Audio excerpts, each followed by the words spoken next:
Hello, friends, and welcome to Worldbuild with us, the podcast where we create fantastical worlds with help from you, our listeners. My name is Rob Hilferty, and I'm here with my co-hosts Daniel Quinn and Courtney Staples. On today's episode, we are joined and have an interview with game designer Sam Sorensen. But before we get into that, I want to remind you that if you want us to build your world, you can always go to our website, worldbuildwithus.com, click the link, follow the instructions, and within a reasonable amount of time, we'll be building your world. Of course, if you want to follow us on social media, we're on Twitter over at Let's World Build. You can also come join our Discord and chat with us more directly and more in person. And of course, if you are feeling particularly generous, you can always give us money over on Patreon, where you'll get access to good stuff, I guess, like early episodes and patron-only episodes, and double the length when you want to submit your own setting. So with all of that out of the way, let's dive right into the interview. Hello, friends, and we are joined today by game designer Sam Sorensen. Sam, thank you so much for joining us. Of course. Thanks for having me. Absolutely. Now, Sam, for those of us who might not know you very well, why don't you tell us who you are and what your deal is? So my name's Sam Sorensen. I am a game designer is kind of a strong term, but I guess sort of a game designer, writer, editor, technically I guess a graphic designer, and also I am sort of an academic. So I teach classes on games, and I make primarily tabletop role-playing games, and occasionally pick up sort of random other like game-related gigs elsewhere, hither and thither. Sort of your generic useless post-grad student. Look, I'm well on my way of becoming that myself, Sam. Oh, great, So great. I very much appreciate that. It sounds like you're wearing a lot of hats, though, which is very exciting. That's one word for it. I feel like spinning plates is perhaps more accurate until eventually my life just comes crashing down around me, you know. Oh, yeah. I mean, that's fair. That's where the fun starts, you know? Yeah, exactly. Literally picking up the pieces and starting over. Yeah. I look forward to doing the next episode of this podcast from my job at Starbucks. Is that a lateral move technically? I mean, yeah, totally. Change your fields, change your careers. Exactly. I mean, they offer good health care at least. Oh yeah. Mm-hmm. I was just going to say, like, I had met Sam because my wife's friend, who is his sister, had mentioned someone who plays this game that's similar to what you do. But until I talked to you the first time at that wedding, I was surprised that we had, like, down the street from me, essentially, in Boston, someone who is as enmeshed in, like, RPGs as you are. Well, it's just a mark of shame, right? I don't want my neighbors knowing what I'm into. Just hide it. Keep it away from everybody. I mean, that's basically what I do in academia. It's like, hey, what are you studying? I'm like, like narratives. And no, I'm actually very upfront about it. I can't lie about that. I study RPGs and stuff like that as an academic thing. So that's cool. I think so. But speaking of academia, part of the reason that we have you on, Sam, is for you to tell us your post-grad failures, right? So what was grad school? What did you study? How did you end up in this position to begin with? Tell us your journey, basically. Yeah. The journey starts when I was about 12 years old and discovered you could be a game designer as a job. Yeah. And then from there, originally I wanted to study video games, and then I got to undergrad and discovered that involves a lot of programming and math that I'm not very good at. And so I shifted more into analog games. By the end of undergrad, I was pretty focused on tabletop role-playing games. Went to grad school to keep studying games, also because my life was collapsing and it was the pandemic and everything was horrible. And then through grad school, I worked on a fair number of games for various classes, but my sort of main area of focus was in tabletop role-playing games as well. And so my thesis project ended up being a project called Seas of Sand, which is still not done. The writing is done, the layout is done, the art is near-ish done. And now, I guess, almost 8 months out from graduation, I basically have shifted into a more full-time role for RPGs, as well as teaching classes now instead of taking them. So I, write on my own projects, and I do some art, and I do a lot of layout and editing gigs for people. So it's a lot of juggling projects and lots of managing InDesign export settings and making sure that various printers are happy with the documents I give them. So it's been, while I think 12-year-old me would be fairly satisfied to know that I still work in games, it's not exactly what I set out to do, but it's still sort of broadly within the same wheelhouse. So you are in grad school and now you're teaching and you're running Kickstarters, you're designing your own games and you're working with clients to design their games. How do you balance all of that? It feels like a lot. Mostly I don't. Yeah. Mostly I don't.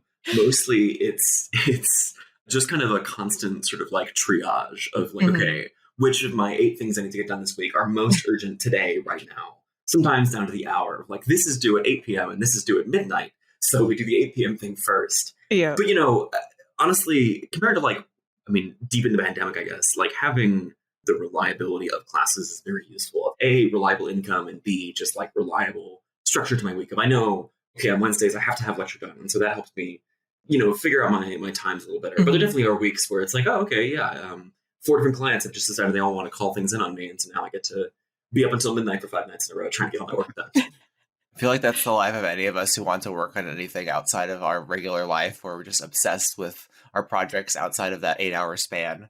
Oh yeah, I mean, like all those long nights of doing client work do not at all take into account all of the like quote unquote voluntary nights of like, I have a project in my head and I need to get it out. I have to get this out before I sleep tonight, or I'm not going to be able to sleep. So it's just kind of a mess is the short answer. So thinking of all the projects in your catalog, like on your website, and of the ones that you're currently working on, like which one are you most excited about, and do you think is like representative of the type of thing you want to work on? This is embarrassing because it's so delayed now, but it's probably my project Seas of Sand, which crowdfunded like a year and a half ago, and in theory was supposed to be delivered around this time last year. And then it turns out that writing is hard and art is hard. But Seas of Sand, I guess you're all tabletop nerds, so I can talk about this, and I don't have to gussy this up. Seas of Sand is a toolbox setting guide. So it's if you're familiar with like Veins of the Earth or Slumbering Earthside Dunes or those kinds of projects. So it's a setting guide that is primarily content and generators and tools with your game. So it's got, like a couple dozen monsters and then like some weird other kind of like monster adjacent bestiary type entries of like there's weird plants and there's sort of like lists of phenomena and stuff. The basic hook of the setting is that it's like a vast ocean desert of liquid sand. And so during the day, classic sort of like that's interesting. Ships can sail across it. And then by night, at least on most of the different kinds of sand, the sand cools and hardens and the ships freeze in place, but you can walk on the surface. Oh, very cool. That's like Dark Water. Do you remember that? Yeah, exactly. Yeah. And so then from a kind of structural perspective, what the book does is it's lots of generators of like both content and like here are the 7 different kinds of sand and here's how to like make a map out of them using die drops and random tables. And then also like a lot of tools for running like a mercantile campaign. One of the things I wanted to do with it was build in like a structure. So like the kind of bread and butter day-to-day adventuring that you would do in your D&D campaign is like hunting down the good deals of like, oh, in this city, alchemical supplies are like super cheap right now. So we're going to buy a whole bunch of them. And then we're going to like pay a weird street profit to see like what is going to be good in the next city. We'll buy some of those. We'll sail for 2 weeks across these like, this desert ocean of dunes, probably encountering some monsters and weird horrors and, like encounters with God or whatever on the way. And then we get to the next city and we sell off all those alchemicals and make a bunch of money and then we upgrade our ship and go on to the next one. And so it provides all the tools and generators and content and like lots and lots of tables and randomization elements to help you run those kinds of campaigns for a GM at a Reddit table. You had me at Mercantile Adventures because of all the things that I think are super underrated, especially in like fantasy role playing. I think that mercantilism is such an underdeveloped and exciting area for like adventure. Like especially when you take it into a historical context, how many people died just to get, this particular spice across a continent or discover something and then make a little bit of extra money. Like, I think there's so much interesting stuff that you can do there. So you've already got me sold on that. Yeah. I mean, I did a lot of reading, primarily about like I say early, but like, reading about like the Phoenician traders, right? And like those kinds of things of the book has like a little bit of like a Mediterranean sort of vibe, for lack of a better word to it. But like, especially sort of like pre a lot of navigational instruments and pre strong understandings of like currents and geography, like the level that these explorers might have like wooden ships with like 30 people on them, and a lot of these struggle to go more than 100 miles out of the coast. Like it was wild. I think it's really interesting that like a lot of this stuff, because we're so used to our contemporary context, like the idea that we understand how trade winds work and how much further we're able to travel as a result of that. And like you brought up as well, navigation, like how huge a map existing actually is and how important it is for trade and in certain cases just living. Again, this is why I'm getting so excited about this type of stuff, because like, hell yeah, I know it sounds banal, but like, you know, like positioning it in such a way where it turns into an adventure is what I think is really exciting about it. Yeah. I think it's that in combination with like one of the things I went back and forth on with my editor, a guy named Matthew K, super talented. Please hire him. Went back and forth a lot on is like the question of like the hostility of terrain. Of like, I think one of the like sort of undervalued maybe elements of traditional sort of like D&D fantasy adventuring media and like RPG books both is like how dangerous fairly ordinary things are, and how like if you lean into the kind of like physical aspects of your setting, like that is a very ripe ground for building out your adventure. I think that like there's a sort of a semi-common conception in like RPG books that like much of what your adventure needs to stem from is like factions and quests and like constructed elements. But I think that there is a somewhat underrated element, which is like just investing in like the raw kind of physicality of your world, right? If you say, okay, you're climbing a mountain and there's a 1 in 10 chance every day that a, you know, like 1d6 mile radius chunk of this mountain is going to like fly up into the air. Like now that's a really interesting question, because like, do we want to find one of these and try and jump off and like fly a glider down? Do we want to avoid these at all costs? Can we like bait these with our monsters? Like, what's underneath them? Like all these questions emerge when you start adding in kind of like new physical rules to your setting. And so one of the things I wanted to do with Seas of Sand was ensure that there are like different physicalities you encounter with. So like most of the sand follows the rule I described to you of like, okay, it's liquid during the day and then solid at night, but different sands have like different weight limits. And so if you're on like the really thin sand at night, if you're more than, I don't know, a couple 100 pounds, you might like break and sink through. And so if you like have your guy in plate mail, your fighter hits the sand, might crack like ice underneath you. And then some sand is like, it never solidifies. It's always liquid. And so that's super valuable for merchants, but of course has way more pirates and brigands than normal, because they know that there are merchants sailing through the night.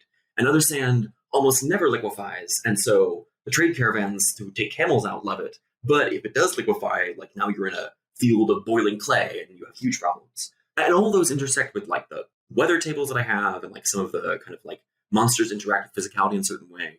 But I think that kind of like physical embodiment of saying like, yes, there are concepts behind these, and yes, there are factions, and yes, there is lore, but like the way this setting manifests itself is in like changing, or at least playing with significantly like rules of physics you can get to grips with quickly, I think is like a very important aspect to building a satisfying and compelling setting. You had talked about the book that I was most interested in was your Enchiridion. Oh, yeah. Which is a expansion book for Westmarch's sort of games. And you mentioned just now how part of what you're trying to do is give like the regular mundane world sort of life. And that makes me think about, you know, some of the principles of just OSR design in general.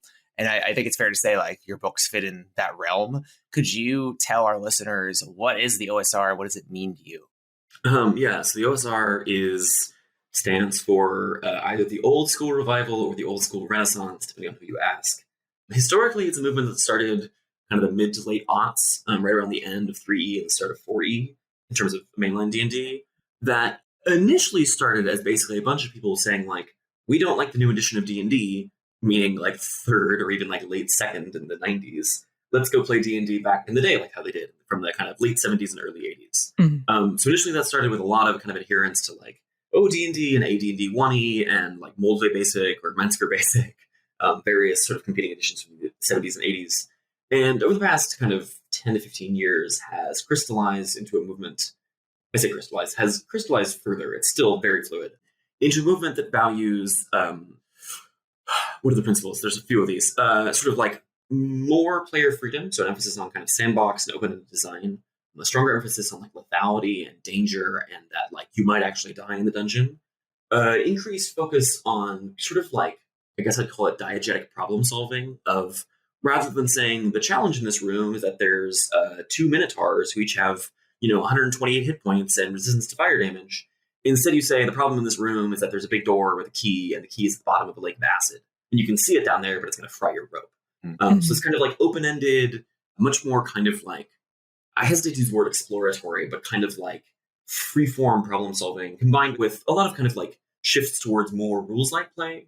You don't get as many class features. There's not as many mechanics. You still have your basic kind of like roll a d20 and make a check, but you let that do a lot more of the work rather than relying on like more complex in-game mechanics and systems. And so the OSR today, in 2023, such as it exists, while people would say it kind of doesn't anymore, has splintered a lot. But some of it is people playing games from the 80s and writing adventure modules that could work with, D&D that existed in 1981. Some of it is people writing like sort of contemporary kind of like edgy fantasy that is still pretty identifiably D&D, but just kind of like riffs on D&D in various ways. And then some of it is people writing stuff that is no longer even remotely D&D. You look at projects like Mothership or Troika or even like Into the Odd. And these are games that embrace those kind of principles of like player freedom, weird expression, high lethality, open-ended design, but combine it with sort of traditions outside of D&D. Mothership is based on like, 80s horror and travelers. It's closer like Alien or Event Horizon. Troika is sort of like, what if Planescape was British and even weirder? There are all these other kind of systems that are floating around that are all kind of embracing this like open-ended DIY, like just let players do what they want and let the consequences come what may sort of ethos, but under many different hats and branches and trees and cultures and so on.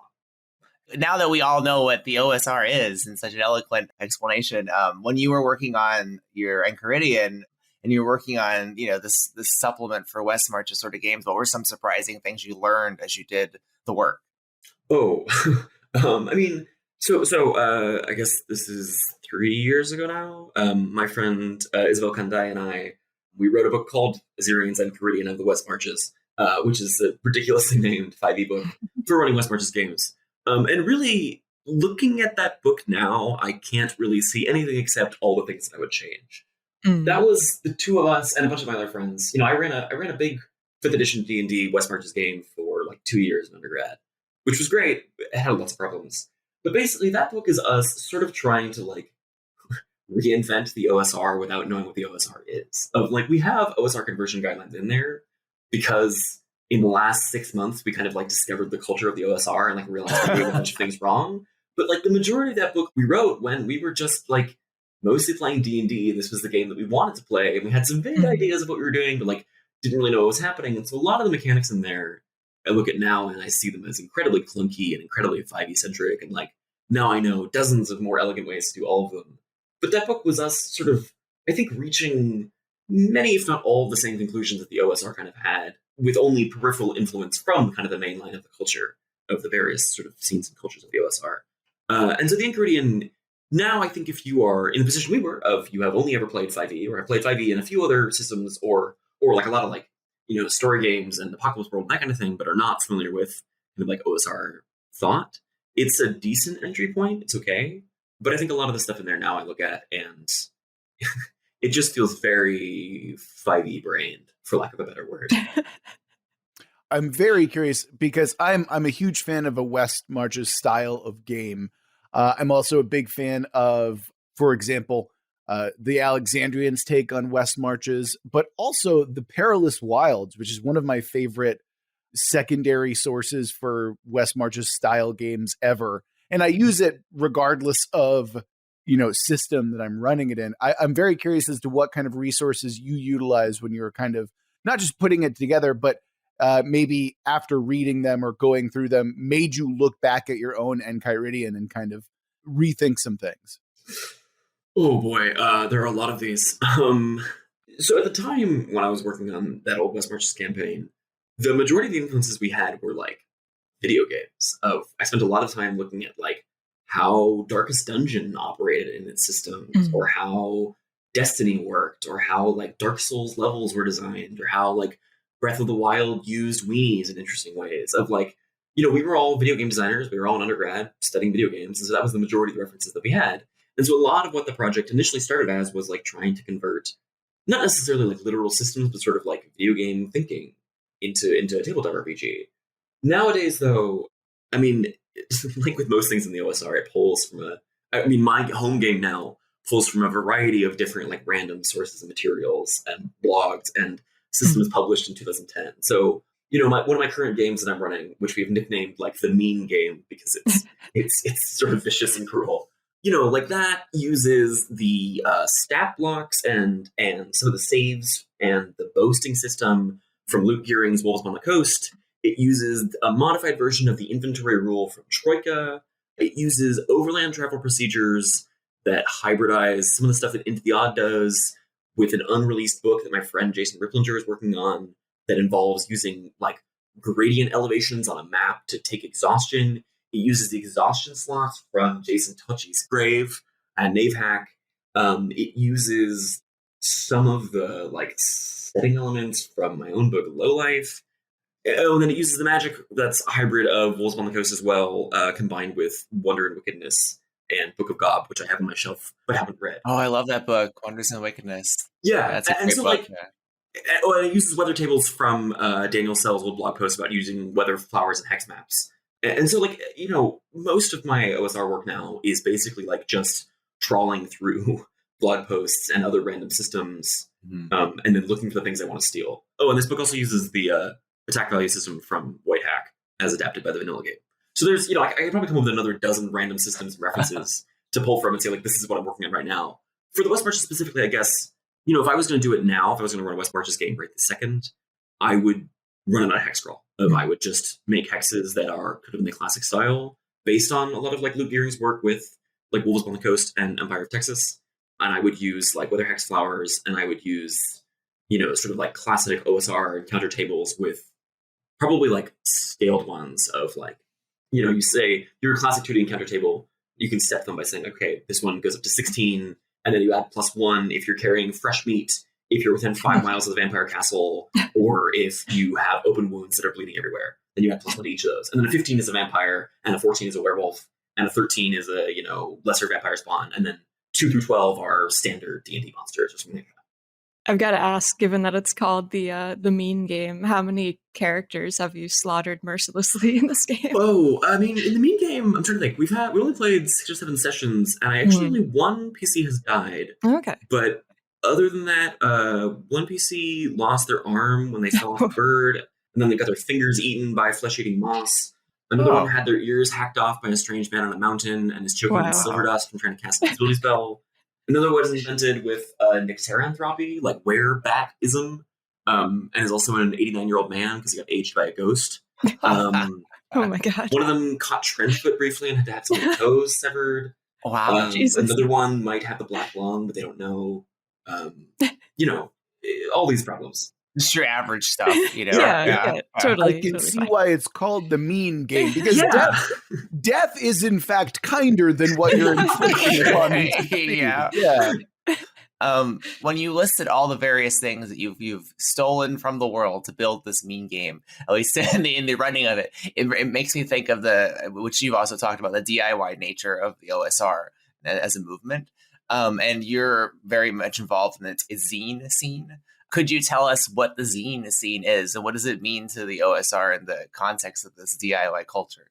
Yeah, so it's actually like a little bit of like a contradiction of, I think, sort of like classic zine culture from the 70s and 80s. That kind of grew up in like the punk scene and, a lot of those kinds of other like early sort of like politico-cultural movements. Zines were like literally DIY of like people were cutting out letters from magazines and pasting them on and then running mimeographs of those at an underground, press somewhere, on Redondo Beach or whatever. And nowadays, sort of ironically, because primarily of the advent of the digital space, a lot of the sort of DIY ethos is primarily cultural. Of zines now is basically just a printing format of when people talk about an RPG zine, they usually don't mean what they did in the 80s of this is a like collaboratively sourced, cheaply put together, like whatever kind of product. But instead, it means basically that it's an RPG product that is less than 48 pages and is stapled instead of glued or sewn. And so while some zines kind of embrace like the literal sort of like zine aesthetic of cutting and copying stuff from magazines or other sort of like weird collage collaborative work, most RPG zines these days are actually pretty coherent and pretty tight. And so the DIY ethos manifests more, I think, in like how people approach products and projects from like a sort of design ethos of you steal from your favorite books and you steal from your favorite 80s movies And, you started this book, as a series of blog posts. And so like on a lot of big OSR projects, including a few of mine, you can like go on people's blogs and you can dig through and you can find anywhere from like 3 to 100 posts that were detailing this project before they eventually like hired an editor and a layout person and put them into a book together. And so while like there is a lot of like super cheap sort of hacked together, like very DIY OSR stuff, most of it is online. Most of it is found on Google Docs and blog posts and web pages and that kind of thing, rather than like literal print media. And the print media that does exist, mostly, although not entirely, is actually like, relatively speaking, for a zine, like much higher production quality and much higher production value, and is very much like a product to be sold that are quite coherent. So zines and RPGs are sort of, while very popular, actually really only related to their kind of roots Spirit. In terms of like the spirit and like the literal physical print format. Yeah. I actually had a chance recently to watch you live streaming your layout of Time After Time, and I'd love to hear more about how you approach the visual design of your RPGs, because each one has such a clear vibe to it that you can pick up at a glance. So what does your process look like there? It varies a little bit. These days, honestly, it's whatever my client hires me to do. Yeah. But at least for zines, my sort of basic approach is sort of twofold. One of them is that I strive for density of, like Mothership, which Time After Time is a zine for, and like kind of some other ones of, I like my zines packed with content. I want things on every page, and I want every inch filled, and I want as many tables as you can give me. I don't want any dead space or dead air. And the other thing is that I try to basically pick like only a few colors and only a few sort of like fonts and stick to those as best I can. And so for Time After Time, that one's a little squirrely because it's a dungeon that's divided into 3 different parts, and it involves time travel. And so that actually has like a lot of like, the color coding is doing a lot of like work of like whether you're in a yellow or orange or red section really determines like how and what's going on. For Low Life though, one of my previous zines, I basically just picked, like I literally Googled like brown, white, blue color palette and just like scroll through like a whole bunch of things on Pinterest or whatever until I found what I wanted. Like Time After Time, the original palette actually came from one of those like pixel art color picker sites. There's a bunch of these, but it's like, oh, people just put together color palettes for your pixel art games. And so I just scrolled through one until I found one that I liked. And then I spent a lot of time, I'm trying to think, for Low Life, I spent a lot of time looking at like old newspapers and like print matter and political posters. And then for Time After Time, I spent a lot of time looking at like retro 70s media. There's a fantastic Tumblr blog called Science 70 that is just like graphic design and imagery from the 70s that is kind of loosely like sci-fi or science themed. That's amazing. That sounds awesome. Yeah. Oh, it's super groovy. It's super rad. And so I spent a long time like looking at like 70s media and like how, and like it's not that influential. Like mostly it means that I picked Helvetica as my body font and like and ITC Gothic as like the title font. But even just in the color palette, like I wanted it to look like it's like a wood paneled car from 1974. And so like a lot of my, at least for zines, with zines, I find that it's primarily just picking like one coherent style. You say, okay, this book is supposed to look like it's from the 70s. This book is supposed to look like you buried it in your backyard. This book is all just like stark black and white. And so you pick one of those and you basically just stick to it. For larger projects, especially with stuff like Markborg these days, that is like so varied, I find that oftentimes it can be a little bit overwhelming. And so I basically just default to, okay, I'm going to pick a header font and another header font and a body font and just kind of do the standard until someone tells me not to. And usually that's good enough. But for zines where they're smaller and cheaper and easier, you can oftentimes get a little more crazy of like, oh, what if we did weird sideways elements? Or what if we had crazy flowcharts? Or what if we did like, diagram intersections or whatever? So there's lots of different angles to versions. Nice. Yeah, I'm with you. As a graphic designer, I definitely value consistency and coherency above the sort of more experimental stuff. But obviously there's a place for that as well. Going along the lines of having design stuff, you've had several Kickstarters. Like, do you have any tips for aspiring designers who are dealing with Kickstarter? Oh, this is one where I have actually like 180 pretty hard over the past year or so. I used to be a pretty staunch proponent of Kickstarter. Where like, it got me working on gigs and it got me paid when I wasn't getting paid and so on. But increasingly, I think, and this is me getting on my soapbox a little bit, so I'm hijacking your podcast about Worldbuilding to talk about politics now. Totally fine. Kickstarter and crowdfunding, I think, is bad. I think it is the source of many of the problems in RPGs as kind of a medium and a scene. There's a few different reasons. But the biggest one is that, like, 20 years ago, if you wanted to make an indie RPG, if you were on the Forge and you were really excited, basically the way to do it was you took out a loan and you ordered 1,000 print copies and you sold them the best you could to your friends, and you got some of them in stores. And if you were really lucky, it started to sell, but most of them ended up with several hundred or a couple thousand boxes in a garage somewhere of games that didn't sell. And then, circa 2010, Kickstarter comes along and solves this problem. Because now you don't need to take out a loan. You can just run a Kickstarter, and you know how many copies you need to order. And so you get 600 backers on your cool new Dogs in the Vineyard hack or whatever in 2010.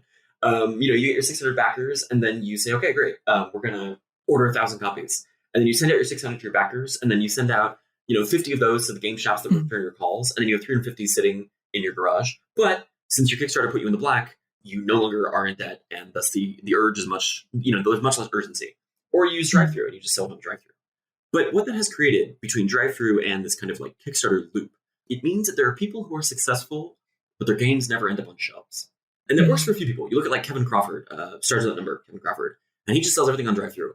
And I think that works fine for him, and he's clearly making enough money, and he's very successful. But I think for a lot of kind of like full-time or full-time-ish sort of indie RPG designers, Kickstarter is a real trap because it feels like it's the only way to make any money, and thus you just keep running Kickstarter after Kickstarter of, month after month or year after year. And most of the actually pretty successful indie RPG designers still don't have their books in stores. If you go to your local game shop, they'll have a few. Possum Creek is doing some work here, Jay Dragon's outfit, and Mothership's Tuesday Night Games, Sean McCoy and those guys are doing some good work. And there are a few people who are pushing this, but, up until 3 to 5 years ago, and arguably even still now, there was like a real dearth of small third-party publishers. And so what that means is that like Kickstarter has started to become the only way to get published. If you need, if you need money, the only place you can go is Kickstarter. And what that means is that it's creating this weird self-fulfilling prophecy of, because everyone does Kickstarters, there are no third-party publishers because everyone just runs a Kickstarter. And because there are no third-party publishers, there's no other way to get published. And because there's no way to get published, it means you're back on Kickstarter. And at no point do indie RPGs end up in stores. And at no point is anyone building any infrastructure. Like, friendly local gaming stores, they can call up WotC or even like, Paizo or Catalyst or whoever. And say like, hi, every 2 weeks, we'd like to order another 50 copies of a player's handbook or whatever. Or we'd like to order 200 copies of your newest release. And there are just no networks for doing that in indie. Like Exalted Funeral was doing some of that a little bit in places.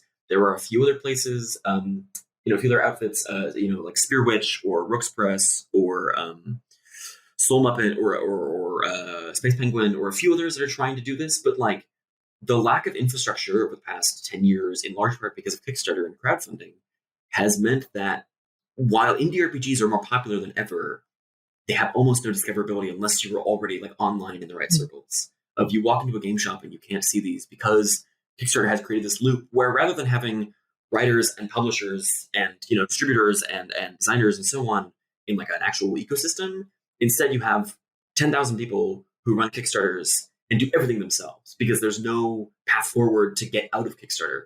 And so you have people, like me previously, who I don't really want to be doing publishing and distribution. I want to be making games, and I would love to give some chunk of my profits to a publisher who will do distribution and fulfillment for me. But 5 years ago when I started this, I didn't know any of that. And so I was literally like shipping things out of my basement. There's still copies sitting in my parents' basement of like books that I didn't sell because I figured, I'll order a few extra on my print run. And I just like haven't moved them because trying to contact random indie game shops is a giant pain in the ass. And so like Kickstarter has created this weird system where we're mimicking the design, or not design, but the business practices of 20 years ago, like pre-internet sales practices, because everyone just keeps running crowdfunding campaigns and selling only enough copies. And so like for lots of indie RPGs, if you want a print copy and you miss the Kickstarter and they're not on drive-through, it's almost impossible. Like there are many storefronts that are trying, right? There are many indie storefronts that are trying their best to sell indie RPGs and small-time publishers. But for so many games, because there is none of this infrastructure, because Kickstarter has created this loop, Kickstarter is the only place to get games, which is a misuse of the platform. It totally shafts over people who are actually trying to get crowdfunding because there's a $500,000 licensed RPG product every 6 weeks on Kickstarter. And it's just created this bizarre, like weird, malnourished, self-fulfilling prophecy of an ecosystem where we sell games that has caused, I don't know how much damage and problems, but it means that I encourage all you new designers, email me or hit me up on Twitter, and I will point you to publishers, to small-time publishers who can give you $500 or $1,000 for an art budget, so you can hire somebody to make your cover and a layout designer, and then we'll publish your games. And they'll take some of your profits in the long run, but it also means you don't have to have copies in your basement. It means you don't need to run crowdfunding. You don't need to deal with backers. And it helps build this infrastructure that we are so lacking. So Fox concluded. Oh, no, I mean, what you're saying is fantastic because it almost sounds like we've recreated with Kickstarter almost a digital distributor in the sense that the old guard print publishing was strangleheld by physical distributors. And here we have this digital one that's now strangling us in the same way, taking its 30%, 20% cut, you know? Yeah. I mean, like, people are like, oh, I don't have money for a marketing budget. And like my brother in Christ, Kickstarter's 10% is your marketing budget. Exactly.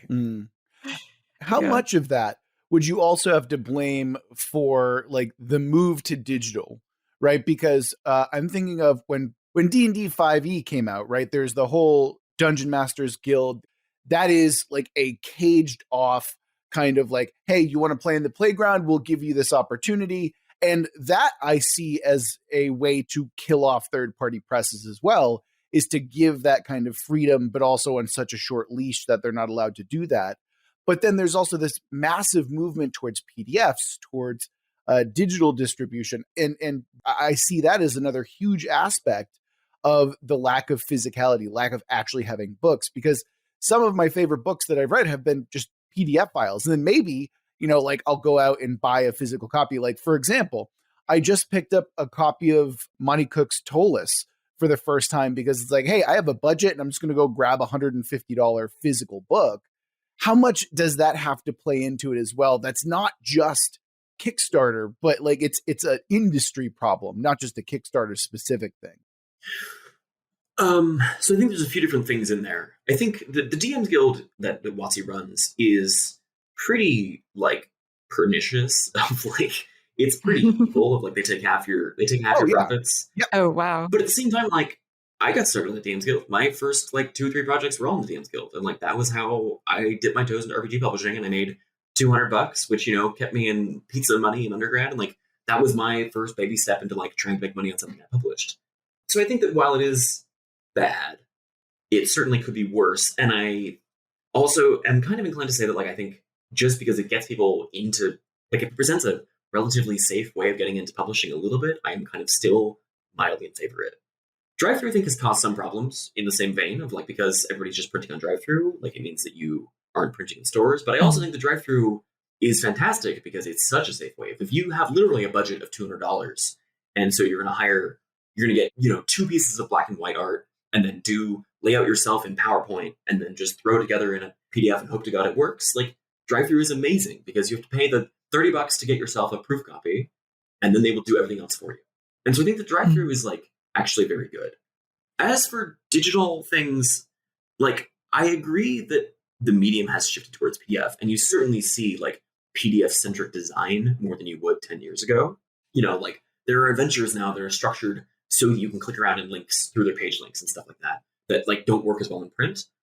But I think that PDFs alone actually are still mostly beneficial. I think it means that, like lots of the money I make on RPGs comes from PDF sales. And because there is no overhead for me, I don't have to print them. I don't have to ship them. I don't have to do anything. I really appreciate that. Lots of my first products started as just PDFs. I still make things that are just PDFs. And I think that like the shift to digital should have been a bigger revolution than it was, right? I mean, like the Forge capitalized on it of, you go read Nuking the Apple Cart, and while Ron Edwards says lots of things I disagree with, I think that Nuking the Apple Cart is still broadly correct, that like having digital storefronts that you can set up yourself and run yourself is very beneficial.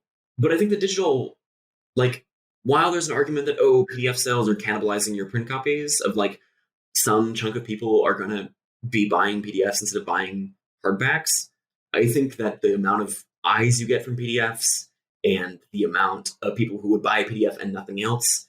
And if we're going to get really political, the number of people who pirate your PDF and then like your game so much they buy it anyway, like, because that's a real market in RPGs. Yeah. I think outweighs all potential downsides of digital distribution. Yeah, about the pirating. I have to say that is essentially how I will test out a book and then go buy a physical copy myself. Yeah. Like, obviously, like, is it the most ethical way of doing things? No, you should always support somebody, but like, especially small indie presses and stuff like that. But realistically, right? I'm going to support that book if I like it, but I also want to make sure that I'm not wasting my goddamn money by reading through something and being like, oh no, this is trash. I'm never going to use this. You know? Yeah, exactly. And I mean, like, as Gabe Newell, I think it was, says, like, piracy is a service problem. And like the way that people have gotten around this is by saying, here is like an artless version of half my book I'm giving away for free on my itch page. Because it's way easier to go to itch, look at the table of contents of the first 30 pages of a 100-page book and be like, oh, this is good. Than it is to find some sketch-ass PDF off of like TG or somewhere. Yeah, I mean, it's essentially like... oh God, we all have opinions on this. No, it's essentially like going to a bookstore and flipping through a book before you decide to buy it. I don't think there's an issue with, trying something out, as long as you do actually buy it if you like it and use it. Yeah, my friends joke that, I'm like giving you my PDF to open. And so I'll send you the PDF and then I'll delete it off my computer. And then when you're done, you send it back to me once you're finished looking through it. And then you delete it off your computer. Yeah, there's also a level to that of I've seen various models. There's the pay what you want model, which is great. There's also the, hey, here's the standard version that's just free. I think Stars Without Numbers does this, or maybe it's Traveler. That's Kevin Crawford's whole thing, yeah. Yes, exactly. Where it's like, here's the basic raw ass text file, and then here's one that's been gussied up and has some art and some nice layouts and stuff like that, right? And obviously there's some other bits and pieces missing as well. But that whole process, like, I feel like that's another way that, like, you're absolutely right by quoting Gabe Newell there, right? Like, it's a service problem. Like, yeah, we don't want to spend $30 on a PDF and then you open it up and it's not at all what you wanted, right? Like, and Courtney, you're also right to say, yeah, it's like flipping open a book in the store before you read it. And that's definitely something that we miss or lose in that lack of physical space, which I think kind of adds to your point previously about the lack of indie games in the physical space and how that hurts the industry overall. Yeah. I mean, no, I agree entirely, honestly. I think that, like PDF previews are an extremely valuable tool. And that, like, I mean, and the contrast to this, I guess, is that, like, while digitalization has maybe done some damage, like, the amount of interesting, influential texts I find that exist only online are huge. And honestly, like, on piracy, the thing about it is that, like, if, at least, I mean, I'm sure there are dedicated pirates, but, like, if your book is high quality, piracy is free marketing, right? Like, check out this cool PDF that I got of this game that I love. I'm going to send it to you. Like, that will get you more eyeballs. That will get more people playing and talking and buying your game than it would otherwise.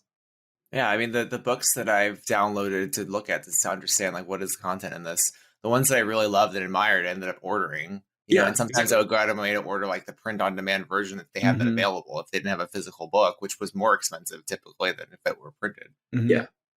I'm the same way, Daniel. Like, my bookshelf is littered with previous PDFs that I had pirated, right? Exactly. Yeah. So, I mean, if a lot of us are looking for something valuable, and like what Courtney was saying, I think, like, going to we can't go to a bookshelf and have that serendipity of discovery. So in a sense, like, kind of flipping through it, we're not even using it for a game. We really want to understand, what is this? Is it worthwhile? And then once it is, I'm like, okay, either I want the fully featured, not Russian copy of this PDF, or I want it in my hands physically. How can I do that? And then I'll pay the money, Yeah, it's interesting because what we're kind of talking about without actually talking about it is the decentralization of the kind of edifice of RPGs, right?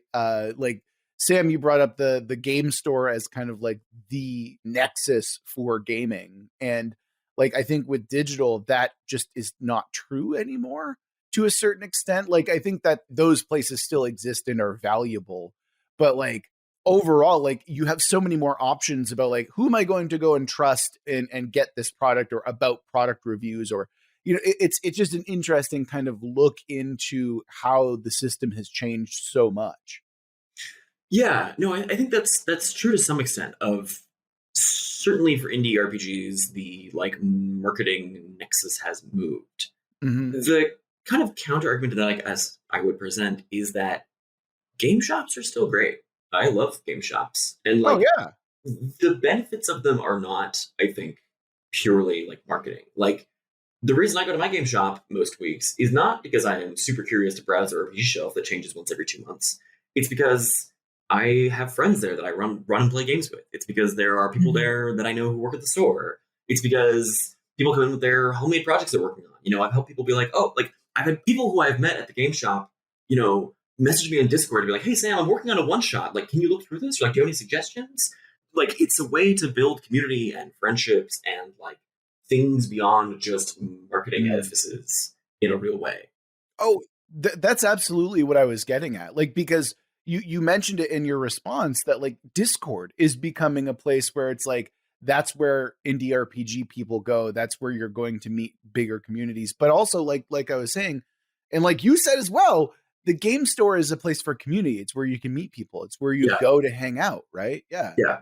And honestly, like, I say this as a person, as like the, in theory, mod of the Zine Month Discord. Like, it's people, one of the criticisms that people have levied against indie RPGs, Marsha, Traverse Fantasy, Marsha, has talked about this in detail. Like, one of the major criticisms that I only disagree with sometimes is that, like, the principal social activity of the indie RPG scene as it exists, at least there are multiple scenes, but as it largely exists on like Twitter and itch and Discord servers, is marketing to each other. Like, the mode of participation in indie RPGs online that like everyone kind of points you to is like, you make a product to sell. And that's not true all the time. Obviously, people still do jams for free. Obviously, still like people are working on cool collaborative things. That's not true everywhere. But like increasingly, I think that there is this push, especially like I think because of itch, because itch is both distribution platform for free products and storefront.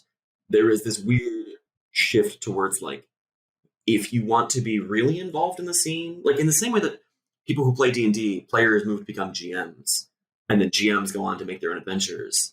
If you're interested in like weird niche indie itch games, you start as a player and then you start making your own hacks, and that's 2 steps from now like you're trying to run your own little weird like mom and pop online shop selling your breathless hacks or belonging hacks, which like is fine. Artisanal RPG shops. Yeah, I mean, like I make artisanal RPGs, like more power to all those people. Yeah. But I think that like lots of people, like the culture is toward one of you gotta sell your shit, and like that I think has some weird underlying toxic effects. Like on this Discord, on the Zine Month Discord, which granted, Zine Month is promotional, Zine Month is marketing, but even still, we have a half dozen channels for working on games, and the one that consistently gets the most traffic is the self-promo channel. People can post their tweets and their links and their Kickstarters and all these things because maybe kind of sort of we have like shifted towards a model where all we do is sell to each other. That's not true everywhere. There are some Discord servers I love, and there are some Twitter discussions I love on rare days. But like, there is, I think, a worrisome, slightly insidious shift towards, the capitalist mindset in our hobbies. I'm glad that someone who wasn't us brought up the problem that is capitalism every single goddamn time. Yeah. Because again, like you said, the shift to digital should have been a bigger revolution. And I genuinely blame capitalism for a big reason of why that is, right? Because you see that need, right? Because we should not be working 40 to 80 hours per person per week anymore, right? Like we have the means of production to not do that. And then when we I'm not going to go off on this anymore because we do have to as much as I would love to sit here and chat with you for another hour. We have a jam to get to, and by God, we're going to get to it. So, Sam, yes. You might not be familiar with how the jam works. Essentially, we're going to roll some dice. You're going to help us make a scenario based on what those die rolls say. And then we basically create collaboratively on the fly. Are you ready for this? Of course you're not. No one is ever ready. That's what makes it fun. Great. Okay. So first things first, we have to roll for the genre that we're going to be focusing on. Okay. And our genre... Go ahead. I was going to say, do you need me to roll my dice? I've got dice sitting next to me on my desk. You know what? Absolutely. No one has ever asked this before. So, Sam, go ahead and roll a D20 for me, please. And I will tell you the result. Great. I got a 9. That is a gothic horror setting, Ooh. Sam. Okay. Ooh. All right. And next, I need you to roll another d20 for the theme. Great. That's an 18. An 18. Oh, Sam. So we've got a gothic horror genre setting, and the theme is pain. Okay. And roll one more d20 for me, Sam. That is an 11. An 11. So the first thing that we're going to be focusing on is someone really important to the setting that almost no one knows about. So, just to recap, our genre, gothic horror. Our theme is pain.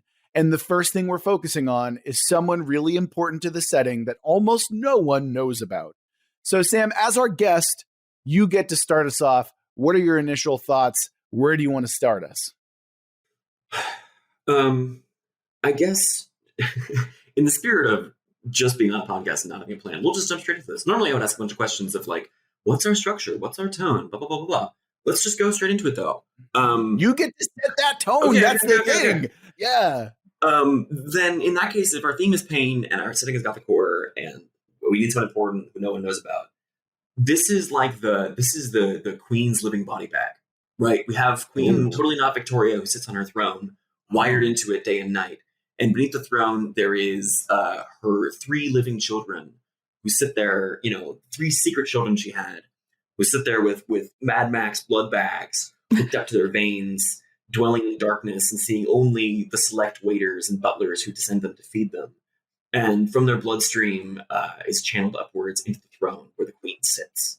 She knows this, of course, and it torments her just as it torments her children. And her children yearn for freedom, but have never known life outside the palace. And so there is this paradigm of each needs the other to survive. Were the queen to be dethroned, her children would doubtless be executed. But were her children to abandon her from their blood bag post, doubtless the queen would die. Sam, Wow. I see that you've been talking Lovely. to Courtney quite a bit here. Thematically, Courtney is into 2 things, child murder and blood sacrifice. And Okay. clearly, we've got both of those here as a setup, but I do love where we're going with this. Yeah, and I think gothic horror, like, don't the literary scholars say that, like, the principal, like, feature of gothic horror is that it's the past coming back to haunt you? Am I making this up? You can certainly see that as being one of its It principles. sounds like it makes sense. Yeah. I feel like I have heard this. I also just think it's a good hook. So, like, what if we say That sounds like a good hook. Yeah, absolutely. definitely. What if we say that each of these 3 children who sustains their queen, the mother, they each made some decision that brought them back. All 3 were released into the world, but the offer that they are always welcome to return should they be willing to offer up their blood. And then each made some mistake that now haunts them yet in their palace, despite their seclusion. So they're outside of the court, and to some degree, they're kind of out on the outskirts of it, is what we're saying. Yeah. And they use. In my head, this is like each of these is a prodigal child, right? Each goes out into the world being like, I'm not going to be like my siblings, the blood bags. I'm going to do something different. And then something horrible happens to them, probably involving some quantity of pain. We probably focus on one for each of them. Pain of the eyes, pain of the hands, pain of the soul. Well, why don't we do this? Why don't we have so if they all left and came back, then it's easy to posit that they believe that they deserve to be there, right? Yeah. So that they are deserving of this pain, that they are deserving of this suffering. So maybe that's what we can focus on, is kind of the stories that bring them back. Sure. It would be interesting if they each had a different intention too. Maybe one wants to be returned the way they were, one wants to unseat the queen, and one wants to unseat the throne itself. Yeah. Now, I don't normally do this, but I would, because we're talking about, Victorian style queens here, I do want to bring in just a little bit of incest, because I feel like it's important to royalty. Yeah. Oh, yeah. Right? So definitely. It is a sick and twisted forbidden love story that I think is simmering underneath this whole thing as well. Yeah. Yes. One of these children offers blood to another as a way to keep them alive. Or he offers something else. Oh my! I guess if they're stuck down there, just the 3 of them all the time. But also there is their I want a cool name for like the secret group of people in the palace whose job it is to keep the 3 blood bag children alive. Of like they're the select office or something, right?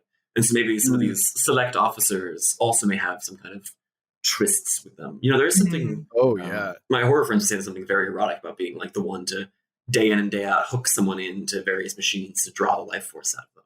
Oh, it's Well, a that's power true dynamic horror. for sure, right? Mechanistic vampirism.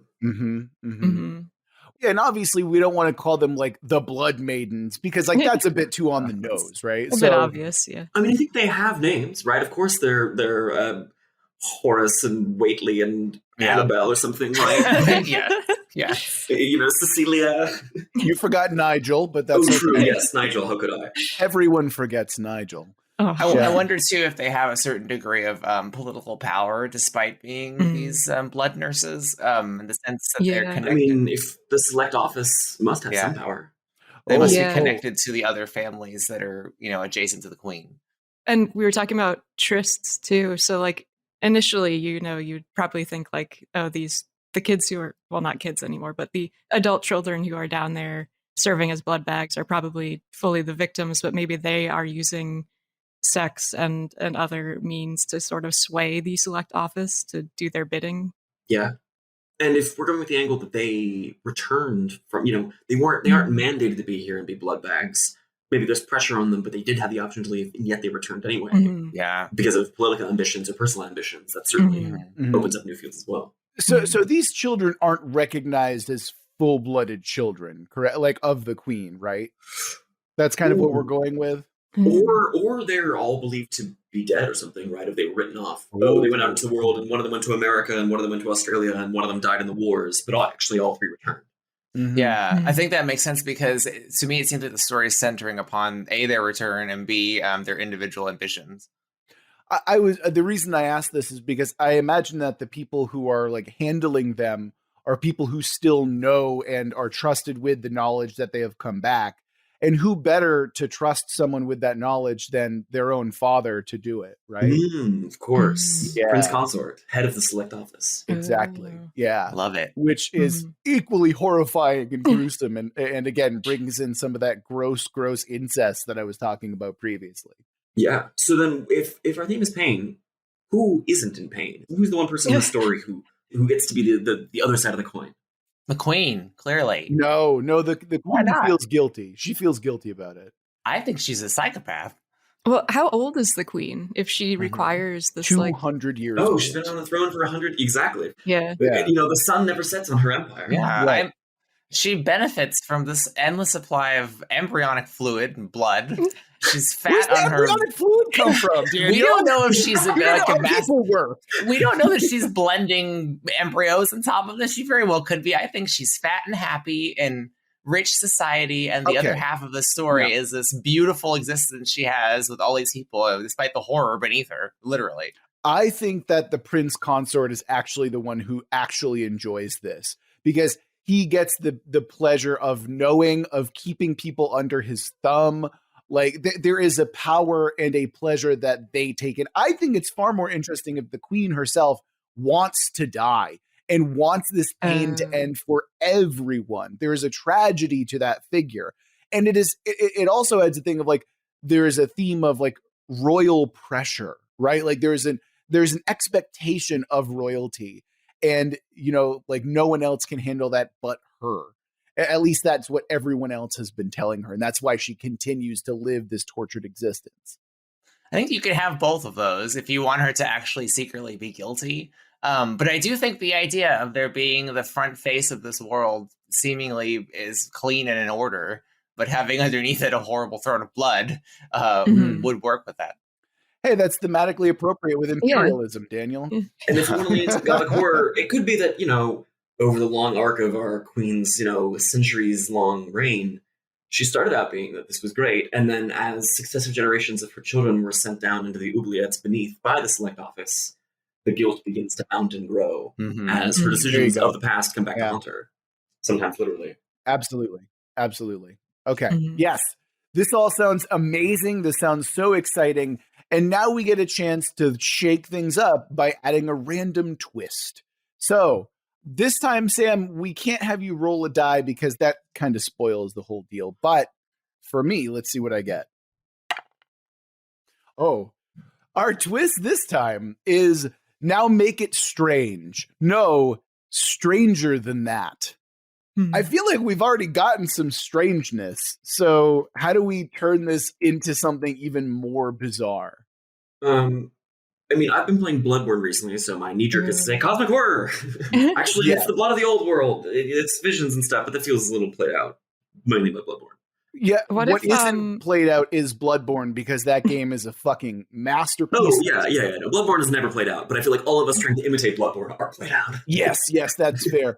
However, I do want to point, you mentioned something a million years ago, and I want to bring it back, but the level design in Bloodborne series and Dark Souls series in general, people should study that if you're looking for good dungeon map design in general, because the way that those worlds come together are so fantastic. Okay, I got it out of the way. Let's go back to the stream. Sorry, I apologize. So my thought is that the queen's children are rejuvenating her with their blood, but what is happening to their age? Are they de-aging, or are they rapidly aging because of this? Could we play with that in some way? I mean, I was just thinking there might be multiple generations of children, right? The three blood bearers or whatever get swapped in and out, right, as time goes on. Yeah. And so it certainly could be that, one of them is ancient, one of them is very young, or one of them looks ancient but is actually young, one of them looks very young but is actually ancient, one fluctuates based on the day, Okay, I hate to keep harping on this, but maybe the incest is necessary for this kind of weird chain to continue on. Yeah. And that's gross and awful, but also like maybe that's the way that they see this, as like, we need the purest blood possible, and it's like kind of enforced that way, right? Yeah. I hate that so much. Oh. The select office is only made of those who are of the purest, finest blood. Yeah. Oh, and then what you do at that point, right, is that you have the one person who is just almost pure enough but isn't, and so that's the villain, because they're so angry and spiteful over the fact that they're overlooked, but they want the queen's love. They know all the secrets, but they want her love more than anything, but they're deemed not pure enough, right? Maybe that's the strange twist. Maybe it's love. Maybe it's that the queen's lifeblood instills, call it chemical imbalance or religious ecstasy, but a genuine loving devotion. You say, when your blood mingles with the queen's, you love her and you can't escape it. All of them are going through heartbreak because they have to sustain their queen. Ooh, I love that. That's incredible. Yeah, absolutely. Like, there's a euphoria that they get. So it's like, it's almost as though they tried to kick the habit of the queen. They tried to go out and live their own lives, but then they couldn't, because that intoxicating feeling was too much. And monsters draining your blood, but also super hot, is a recurring theme in Gothic horror. Also true. Yeah, it's very true. Yeah. I'm also thinking of, like, there's got to be some like mosquito element to this, right? Because I played Darkest Dungeon. I know what's up. Yeah, you do. Hell yeah. But like, no, with like the blood intermingling, right? Because when a mosquito stabs you with its proboscis, it's not just about it sucking your blood. There is a mingling of the blood that happens. Yeah, that's where malaria comes from. Exactly. So I think that is another element that we can kind of introduce into this, where it's like, that is essentially what's happening, where it's not purely a drain, but like there's some intermingling that's happening within this process. And that's where the intoxication, the euphoria comes from. It's a literal drug within her system, within her blood. There's an opportunity for a blood magic system there as well. Yeah. You also could lean into this from a more kind of like, you could imagine like a religious angle to it, of the various people who come to the queen's throne to pay their respects. The most favored of them are gifted by the select office a single thimble of the queen's blood, which then they, smoke or inhale or drink or inject to achieve some kind of religious frenzy and ecstasy. Yeah. I mean, if you wanted to add an erotic element to it, you could also just like have her prick her finger, and then the person like is like suckling on the blood of the very saucy. like the kissing of the back of the hand is instead she like makes an incision and they kind of like suck the blood out of it. Yeah. Exactly right. Exactly. And all you need is a drop, right? And is that the way that she maintains power, by keeping all of these nobles as sort of like addicts to her kind of blood? It's a level 14 situation of all the nobility is centralized around these weird blood rituals, and so they can't actually govern. And that's why the realm is falling apart beyond, maintained solely by the queen's own hands. Oh, that sounds so good. I'm wondering too, then, if that, going back to like the bloodborne illness that we were talking about before, if that is the way to caused the downfall is literally by introducing some sort of illness that is transmitted by blood that would completely obliterate the noble class because of how incestuous. Oh no, whatever could be worse. Oh, dang. Yeah, there's an interesting angle there of like, the Queen has to keep certain aspects of scientific research kept under tight wraps, because if the scientific office has discovered weaponized smallpox, it could, or smallpox isn't bloodborne, weaponized celiac disease or something, they could bring down the entire ability. And so periodically scientists in the hospitals are taken out and shot or something like that to maintain status quo. Wow. Oh, man. I'm entirely satisfied with this scenario that we've created. How about y'all? Because I'm like, I don't want to add any more to this. I feel like we hit the peak so far. I Yeah. think it's good to go. Yeah. Excellent. Well, I suppose it's now time to move on to our penultimate moment, I guess, right? Yeah, kind of. Anyway, so we're moving on to the rapid fire round. Sam, Yes. my wife wants to know, is cereal a soup? Cereal soup, structurally, yes. Content-wise, no. All right. And what have you been playing recently? Like, of anything? Or in Yes. terms of Elden Ring? Oh, yeah. Hell yeah, Nice. Elden Ring. That and Crusader Kings. 3, 1, 2? 3, yeah. Gotcha. And tell us about your favorite or most memorable character death. Ooh, that's a good question. My character's dying or characters dying in general? Yes. My own individual favorite character death probably would be I had a noble who made a deal with the devil and slowly descended into evil and madness, lost both of his eyes, one to a necromancer and one to his own ritual, rapidly aged 50 years, grew horns out of his head, tattooed himself with various sort of infernal markings, and then eventually became fully possessed and was slaughtered by his own party. Wow. Typical Wow. noble. Yeah. Yeah. That actually sounds like an amazing descent into madness. Oh, it was fantastic. It was great. Yeah. All right. And Daniel and Courtney, hit them with your rapid fire questions. If you could only play one RPG system for the rest of your life, which one would you choose? By which to be tortured? The one I keep in a Google Doc and can keep changing whatever I want. That is not your own. How about That is not my own. The Vanilla Game by Jared Sinclair. the vanilla game? Interesting. Courtney.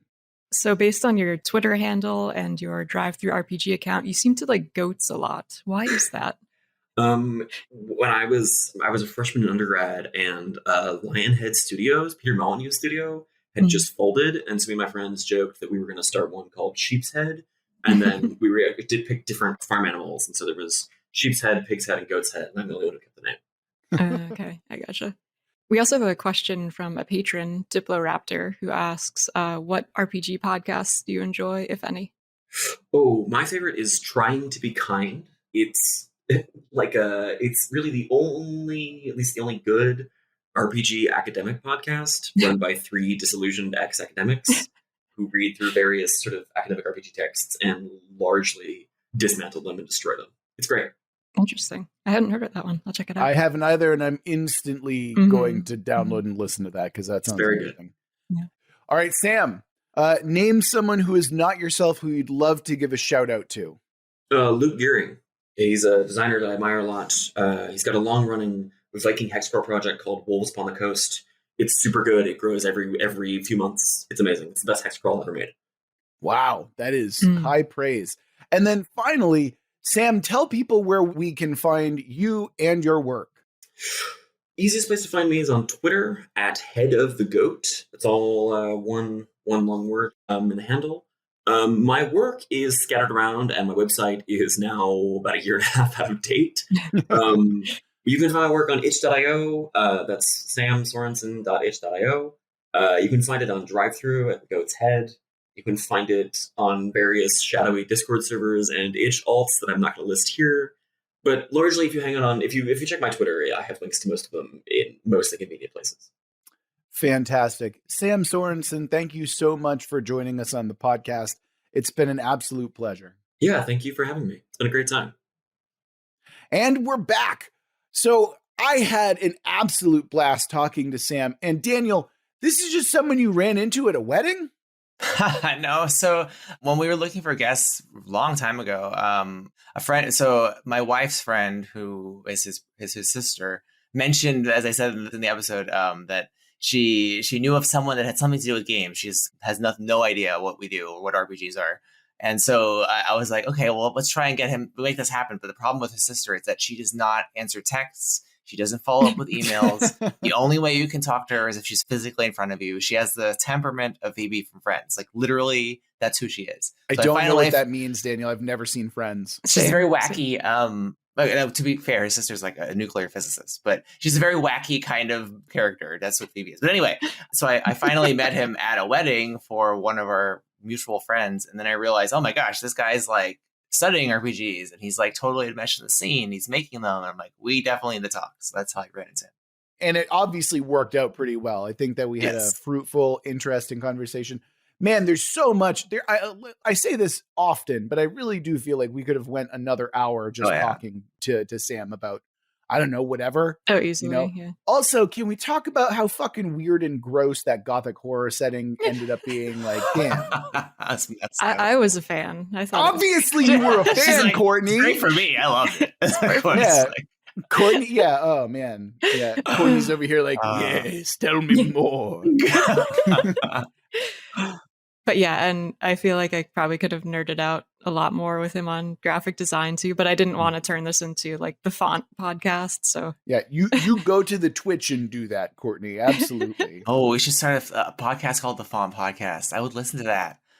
Do you do font pairings? Wait. Why can't we call like Hell Yeah Vetica or something like that? Oh, Hell Yeah Vetica. I like that. Yes. Yeah, you're welcome. I demand royalties. That is a lot of money. You gotta go do that immediately. I'm not gonna do that. Get out of here. No, Courtney, you gotta go. Oh God. I'm curious. Are there podcasts about fonts? There's gotta be. Could you imagine a podcast? Okay, this is suitably at far field. A font podcast where you're given two random fonts as a pairing and you have to do a design with them on the spot. Oh man, that wouldn't work as a podcast, but as a video, as like a Twitch stream. Yeah. Yes, there's your thing. There's your gimmick. Jesus. And that's going to do it for this episode of Worldbuild with us. Remember that if you want us to build your world, you can always go to our website, worldbuildwithus.com, click the link, follow the instructions, all that good stuff. And within a reasonable amount of time, we'll be building your world. If you want to follow us on social media, we're over on Twitter at Let's World Build. If you want to come join our Discord and chat with us more directly, there's a link for that in the description and the website. And of course, if you're feeling particularly generous, you can always give us money over on Patreon, where you get access to sweet, sweet patron-only goodies. With all of that out of the way, that's going to do it for this episode of World Build with us. Remember that we love you very much, and we're going to get through this together. Until next week.